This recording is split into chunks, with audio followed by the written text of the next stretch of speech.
အင်းလေးဒေတာဖြစ်ပါတယ်အရင်ကလှပတဲ့ရေပေါ်ကအိမ်လေးတွေဟာလည်းငလင်တန်းရဲ့ရိုက်ခတ်မှုကြောင့်ပြိုလဲပျက်စီးနေတာကိုမြင်တွေ့နေရတာဖြစ်ပါတယ်ပျက်စီးသွားတဲ့အိမ်တွေဆုံးရှုံးသွားတဲ့ပစ္စည်းတွေအားလုံးကိုပြန်ပေးနိုင်ရလောက်အောင်ထိတော့မကူညီနိုင်ပေမဲ့လည်းတတ်နိုင်တဲ့လောက်ကတော့တော့ရကူညီပေးတာဖြစ်ပါတယ်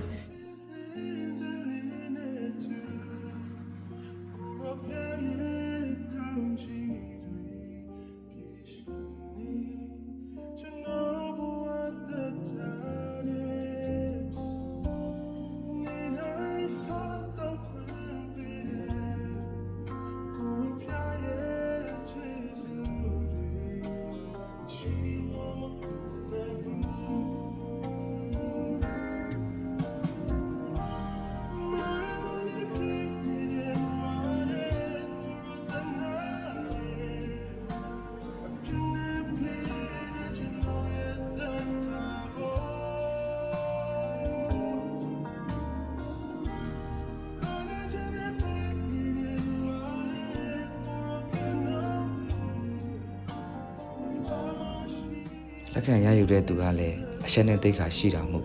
ဘလို့လက်ခံရယူတယ်ဆိုတာကိုမှတ်တမ်းမတင်ထားတော့ပါဘူး။ရောက်တဲ့ဖိုင်ကောင်းကြီးရှိပါစေ။